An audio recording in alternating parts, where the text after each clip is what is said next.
Well, good morning, church. It's great to be in worship with you. Hello to those joining us. We are so glad you're in worship with us here today on April 26th, 2020.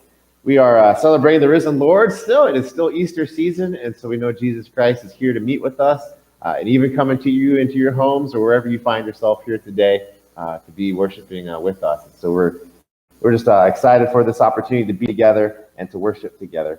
Do have a nice rainy day, nice snuggle up in your pillows day here in Ohio.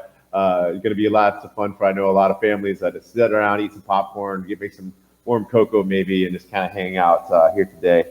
Do appreciate you joining with us again, and just want to say a few words of the moment just to kind of remember these days that we live in if we ever come back and revisit these. And this week has really seen a lot of changes in our understanding, or a lot of our ways of understanding of what the world is going to be like in the next coming future.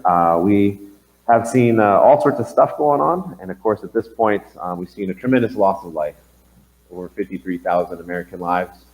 And as Christians, we saw we honor all lives around the world, and so over 200,000 people have passed away. And so of course we mourn that today.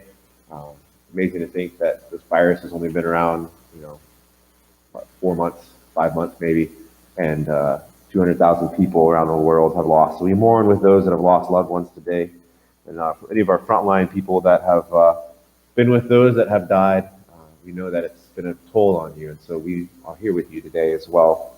We've seen flip side, we've seen the economy just go crazy. 52 million out of work in the United States. We have almost 3 million people at this point infected around the world. But we are seeing good signs as well. We saw, for instance, in New York, the USNS Comfort is actually going to maybe leave here soon and depart port, just because things are starting to taper off there and go down. And so we've seen some good signs there. And we've just seen, this is actually, quote unquote, the last Sunday before Ohio starts to open up. And we're going to find out from our governor what that means tomorrow exactly, and who's included in that and all those different things. But nonetheless, we have learned from businesses and places that have had safe practices. And so there may be some things that we're able to shortly bring into our lives and kind of roll into our lives in these coming days.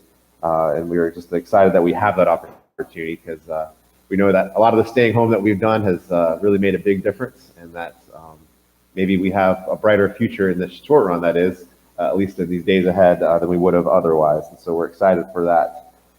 And so as we continue to worship here today, I know many of you are anxious to know plans are for the church. We're waiting till at least tomorrow to hear what the governor has to say and kind of start thinking through those things. But you can plan on it not looking like the normal church service for a little bit. I know many of you have reached out and said that you're worried what would happen if we did bring everybody in. Many of you reached out to say you're worried about when are we going to do it and all those different things. And so know that we're taking our time, and got a good sermon here today about that, but we're taking our time to make sure we do it right when the time comes. And so do you know that we're in this? We want to get back, but we're gonna be diligent in our patience for those times. So as we worship here today, we do know, again, even in the midst of death, that Christ is very familiar with that, but he is also familiar with rising again. And so we celebrate the resurrection here today that's available for you and me, and we hope that this service uplifts your spirits. Let us now worship the Lord.